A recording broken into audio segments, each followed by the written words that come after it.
Everyone, welcome to తాలింపు studio. ఇవాళ మనం న్యాచురల్ స్టార్ నాని గారు నటించిన హిట్ 3 టీజర్ గురించి మాట్లాడుకుందాం. జనరల్గా మనం టీజర్కి ట్రైలర్కి రివ్యూలు ఇవ్వం, అంటే ఎగ్జైటింగ్ అనిపిస్తేనో లేకపోతే ఎక్కువ మంది మాట్లాడుకుంటుంటేనో ఎక్కువ మంది దాని గురించి ఇచ్చేస్తుంటేనో.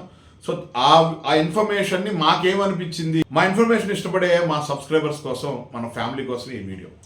హిట్ 3 ఇది హిట్ ఏదైతే ఫ్రాంచైజీ వస్తుందో, hit 1, hit 2, hit 3. First hit same director, ఆయనే శైలేష్ కొనల్ గారు డైరెక్ట్ చేసిన సినిమా, విశ్వక్షేణ్ యాక్ట్ చేశాడు, చాలా బాగుంటుంది, మనందరికీ తెలిసిన విషయమే. నెక్స్ట్ హిట్ 2 అడివిశేష్ గారు యాక్ట్ చేశారు, శైలేష్ కొనల్ గారే డైరెక్టరు, అది ఓకే బాగానే ఉంటుంది ఆ సినిమా కూడా. మన సుహాస్ క్యారెక్టర్ అది అందరికీ తెలిసిన విషయమే. నెక్స్ట్ ఇప్పుడు ఈ సినిమాలన్నిటికీ నాని గారు ప్రొడ్యూసర్గా ఉన్నారు ముందు ఈ ఫ్రాంచైజీకి. ఆయనే హీరోగా ఈ థర్డ్ కేసు అనమాట. ఆ హిట్ అనే సినిమాటిక్ యూనివర్స్లో జరిగే 3వ కేసు లాగా ఈ సినిమాని ట్రైలర్లో అయితే టీజర్లో అయితే చెప్పటం జరిగింది. టీజర్ విషయానికి వచ్చేటప్పటికే సేమ్ ఒకేలాంటి మర్డర్స్ జరుగుతున్నాయి, ఇలాంటి ప్యాటర్న్లో ఆయన రెగ్యులర్గా ఆ సీరియల్ కిల్లర్ లాగా లేకపోతే సీరియల్ మర్డర్స్ లాగా వాటిని డీల్ చేసే ఒక ఆఫీసర్గానే ఆయన ట్రీట్ చేయడం అయితే జరిగింది. విజువల్స్ చాలా బాగున్నాయి, లొకేషన్స్ కొత్తగా ఉన్నాయి, ప్రొడక్షన్ వాల్యూస్ కూడా బాగా కనిపించాయి. సినిమాకి వాళ్ళు పెట్టిన ఎఫర్ట్స్ అండ్ ఖర్చు అయితే ఖచ్చితంగా టీజర్లో మనకైతే కనిపించింది. నెక్స్ట్ మ్యూజిక్ విషయానికి వచ్చేటప్పటికే అంత ఎఫెక్టివ్గా లేదు అని నాకైతే అనిపించింది. ఏదంటే ఇప్పుడు మనం ఇలాంటి ఒక టీజర్స్, ఇలాంటి ఒక కథని చెప్పేటప్పుడు మ్యూజిక్, ఏ కథకైనా మ్యూజిక్ చాలా ఇంపార్టెంట్. బట్ ఇలాంటి రేసీగా లేకపోతే ఒక దాన్ని ఏమంటారు, ఒక యాక్షన్ ఫిల్మ్, ఒక బ్లడ్ ఫిల్మ్ చెప్పాలని డైరెక్టర్ ట్రై చేసినప్పుడు దానికి అంత మ్యూజిక్ మ్యాచ్ కాలేదని అయితే నాకైతే అనిపించింది.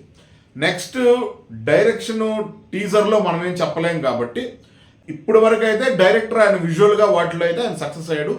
టీజర్ విషయంగా కూడా ఆయన ఏదో చెప్పాలనుకున్న విషయాన్ని చెప్పాడు. ఇంకా దీంట్లో ప్రాబ్లమ్స్ విషయానికి వచ్చేటప్పటికి ఎక్కడైతే నాకు వీక్గా అనిపించింది, లేకపోతే సినిమాకి ఈ టీజర్ హెల్ప్ అవ్వదు, ఇలాగే ఉంటే సినిమా కష్టం అని నాకు ఎక్కడ అనిపించింది అనే విషయాన్ని నేను చెప్పేటప్పుడు మొదటగా నేను చెప్పేది ఏంటంటే, నాని గారి లుక్ పెద్ద కొత్తగా ఏమనిపించుకుంటే ఊరికే గడ్డం పెంచుకొని అది, ప్లస్ బాడీ లాంగ్వేజ్ ఎక్కువగా బీస్ట్లో విజయ్ గారి రిజంబ్లెన్స్ లాగా నాకు అనిపించింది. విజయ్ గారిని కాపీ కొట్టి యాక్ట్ చేసినట్టు.